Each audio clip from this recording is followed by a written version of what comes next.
Alors, une courte présentation de qui je suis. Donc, je vais me présenter. Donc, je m'appelle Jaurès, j'ai 40 ans, je suis disquaire à Paris depuis maintenant 3 ans. On a ouvert un magasin qui s'appelle Soul Ableta. Soul Ableta. Au 47 de la rue Marcadet, juste à côté du métro Marcadet-Poissonnier, pas très loin de Montmartre. Voilà, Sacré-Cœur pour ceux qui connaissent. Donc dans le 18e arrondissement de Paris. Alors ici au magasin, on trouve un peu de tout. Vous pouvez trouver du jazz, du rock, du reggae, de la chanson française, de la musique orientale, la musique asiatique, indienne, la musique classique aussi. On a une bonne proposition. On fait aussi des livres. Vous pouvez voir derrière. Non, vous ne pouvez pas voir parce qu'il y a des pochettes. On fait du CD aussi. On vend aussi des cassettes audio, rail, musique africaine, chansons françaises, rock. Qu'est-ce qu'on fait d'autre ici aussi? Qu'est-ce que je pourrais vous raconter d'autre? On vend de la hi-fi. On vend des anciennes platines, vintage, comment on appelle ça? Des haut-parleurs aussi, des paires d'enceintes, du style Cabas, qu'est-ce que je peux vous donner? Sony, Pioneer, bref. On a un peu de tout ça, et puis voilà.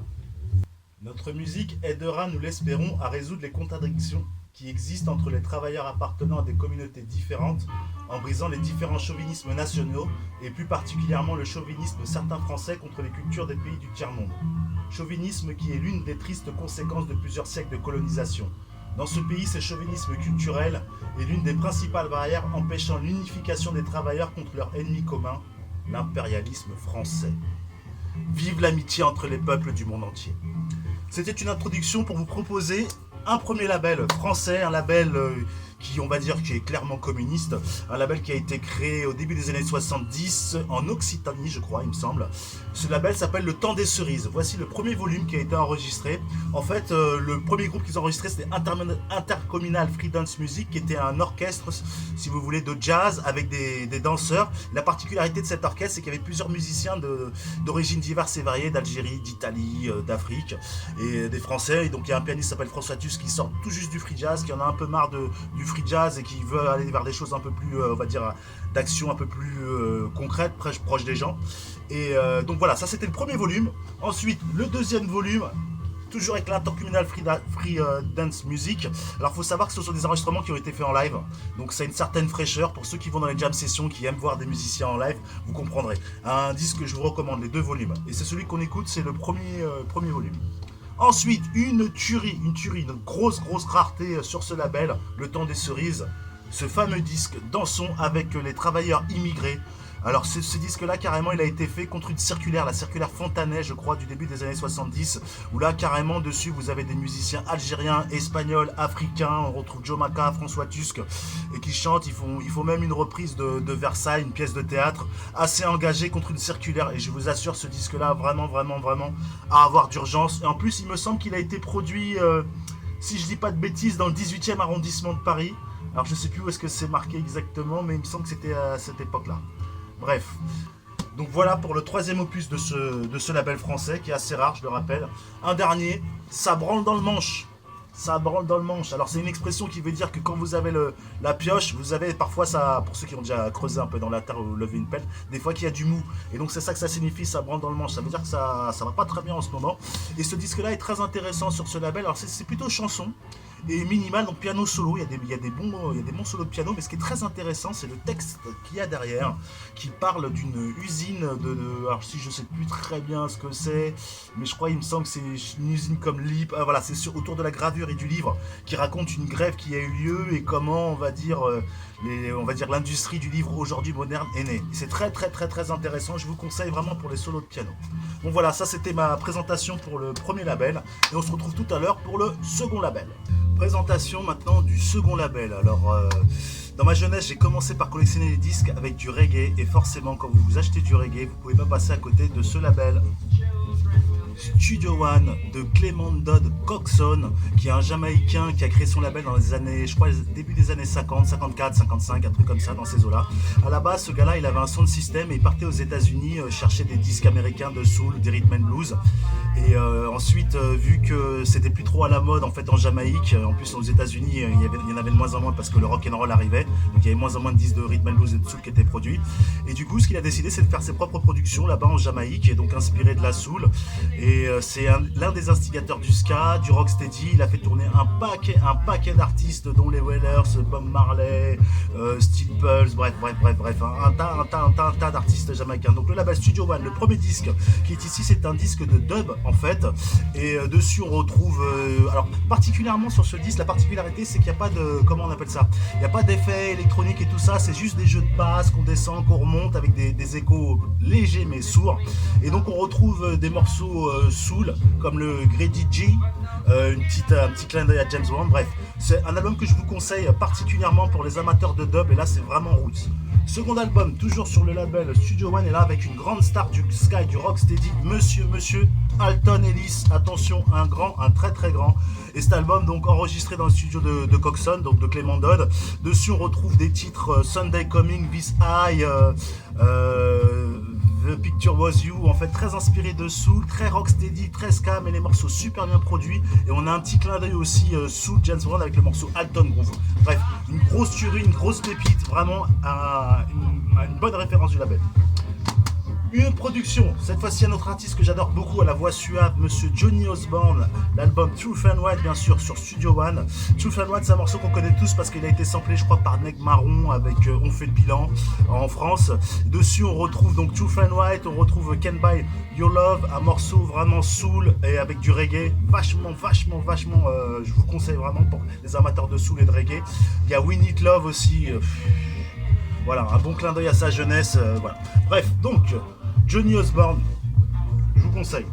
Un autre album, alors cette fois-ci, un saxophoniste de jazz qui a été à l'Alpha Boys School en Jamaïque, pour ceux qui connaissent, pour ceux qui creusent un peu. Donc cet album sorti sur Studio One, je crois qu'il est sorti en 77, il me semble, si je dis pas de bêtises. Et donc il joue des morceaux en fait entre le jazz et le reggae, avec des percussions Nambigi, des trucs assez lancinantes. Et dessus on a des morceaux comme Give Rasta Glory, Right Time, vraiment un super album que je vous conseille. Et le dernier sur le label, toujours Studio One, c'est le morceau qu'on écoute depuis tout à l'heure, Willie Williams, Armageddon Time, sorti en 82 je crois l'album. Alors vous connaissez Armageddon Time parce qu'en fait il a été repris par le groupe The Clash, le groupe anglais, et donc hyper renommé, et c'est un album voilà, que j'ai dû écouter peut-être 250 000 fois, façon de parler, vous m'aurez compris. Donc Armageddon Time, Easy, et le morceau que je préfère c'est See You When I Get There, une sorte de soul, balade, reggae, vraiment sirupeuse, avec une voix très aiguë du personnage. Bon voilà, donc Willie Williams, tout ça pour le label Studio One. A tout de suite pour le troisième label. Troisième label, le label martiniquais 3A Productions, 3A en référence aux Trois Antilles, qui a été créé par Jackie Nayaradou, un chanteur des années 60, qui a monté son label 3A Productions à peu près au milieu des années 70 jusqu'aux années 80 à peu près.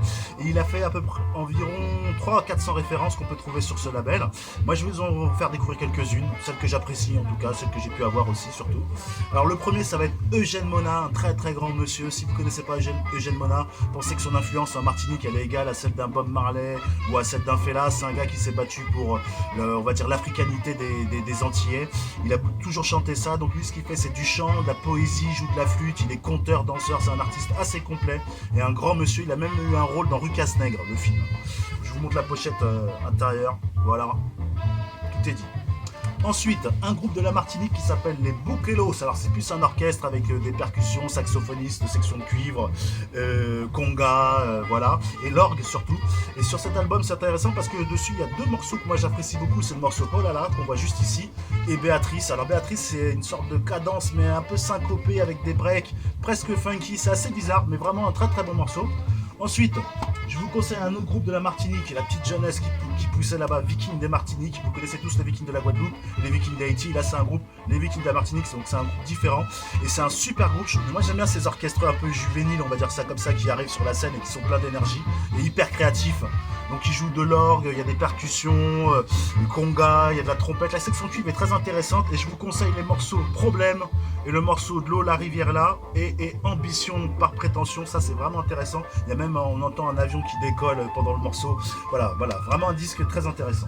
Ensuite, alors un disque assez recherché que beaucoup de DJ aiment bien passer, c'est Midnight Groover, c'est un groupe de la Dominique et qui font de la cadence calypso, une sorte de fusion entre le reggae, le jazz, la soul, le compas. Voilà, c'est un super groupe assez connu. Ils sont assez réputés pour leur reggae. Moi, c'est les morceaux reggae vraiment que je préfère, mais surtout sur cet album, les DJ recherchent le titre OTO, assez groovy, un peu électronique. Mais moi, c'est les morceaux reggae, I Am What I Am, Freedom for Our People, What's Life. Voilà, c'est des morceaux que j'apprécie. Voilà, très bon disque, toujours sur ce label 3A Productions. Et pour terminer, je vais vous présenter, c'est celui qu'on écoute depuis tout à l'heure, Christian Zora, un tromboniste qui a aussi écrit beaucoup de morceaux. Il faisait partie des Maxels, il a écrit beaucoup pour eux. Et j'aime beaucoup ce titre, cet album, parce que c'est le morceau d'ailleurs qu'on entend tourner, c'est Ampeke Kepe. C'est vraiment un morceau begin jazz fusion avec trombone, cuivre, assez intéressant. Le morceau juste avant, vous avez fait Mallette en moins, aussi pas mal. Un morceau où il y a un petit passage un peu soul, fusion. Voilà. Tout ça pour vous dire que c'est label, n'oubliez pas 3A. Voilà, je vous montre en gros là 3A, super label de la Martinique à choper. Il y a d'autres références que j'ai pas pu vous parler, mais avec ça déjà vous allez bien vous régaler. À toutes pour la 4e label.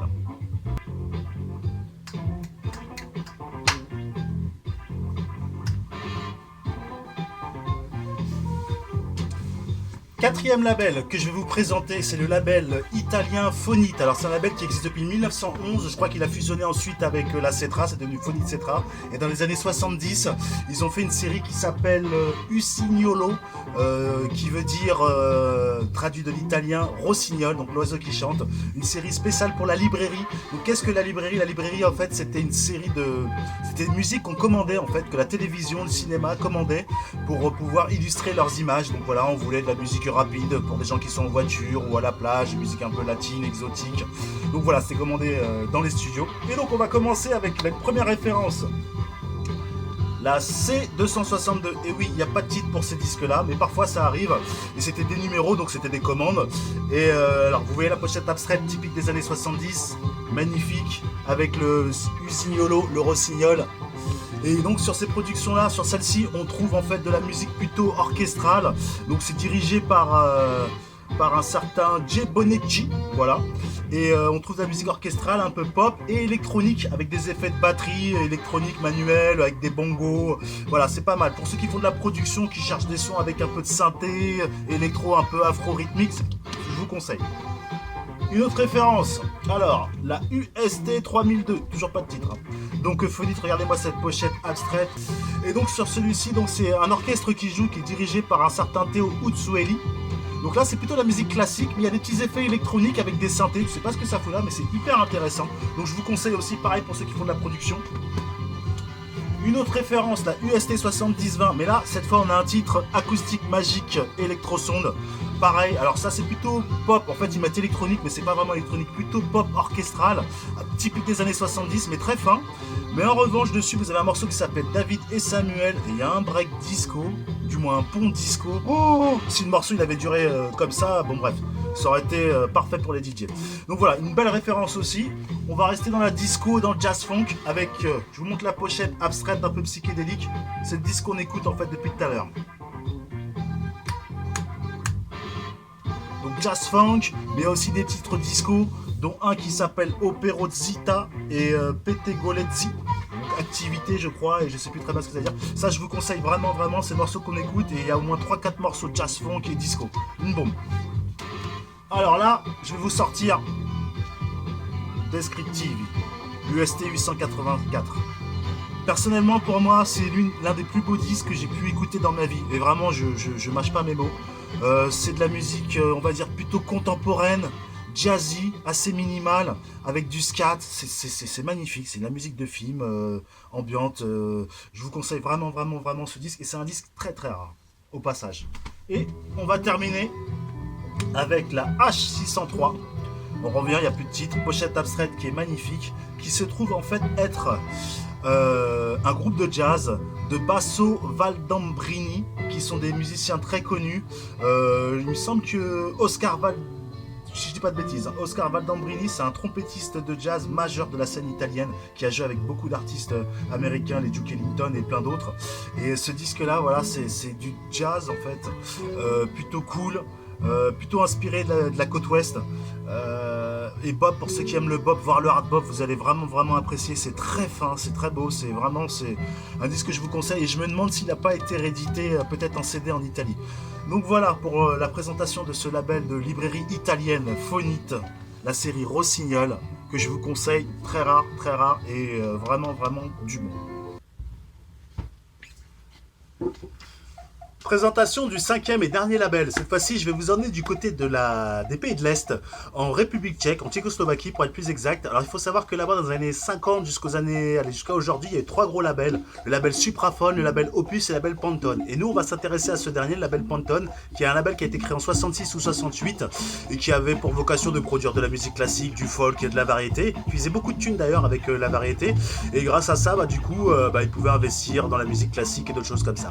Alors on va s'intéresser surtout à la scène jazz rock fusion sur ce label, et on va commencer avec un premier disque qui s'appelle Jazz Rocobadina. Regardez la pochette, comment elle est extraordinaire, elle est magnifique cette pochette. Je vous montre l'arrière de la pochette. Voilà, en même temps ça permet de vous présenter le label Pantone, je sais pas si vous le voyez là. Alors, Jazz Rocobadina, qu'est-ce que c'est? En fait, c'est un jazz rock workshop, donc du coup, des groupes de jazz rock des pays de l'Est, de Tchécoslovaquie qui jouaient. Et dessus, on retrouve, ils font des reprises d'Herbie Hancock, de Chick Corea, donc très influencé par Weather Report.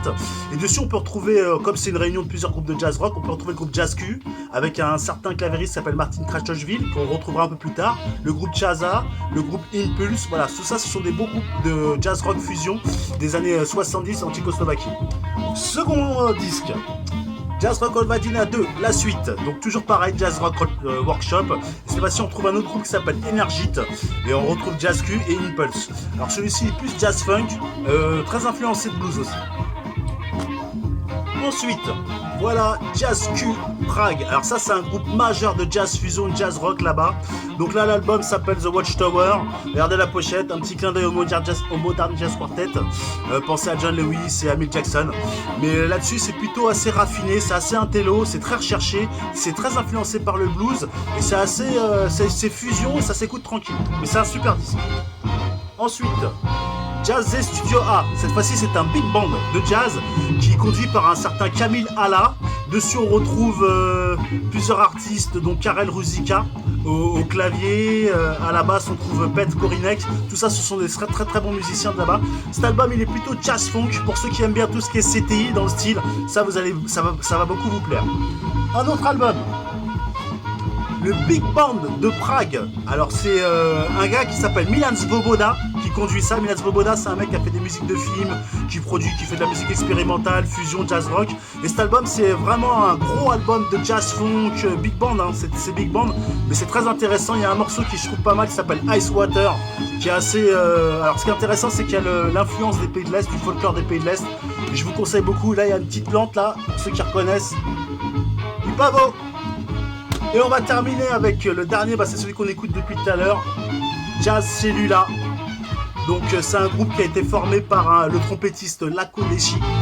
Et cet album, il est vraiment, pour moi, c'est mon préféré en fait, vraiment de ce label. En même temps, il y en a d'autres que je vous présenterai une prochaine fois. Et là, c'est plutôt influencé à la Herbie Hancock, Headhunters, assez fusion aussi. Et puis regardez la pochette, extraordinaire, je vous montre le dos. Donc voilà, le label Pantone, retenez bien, très bon label.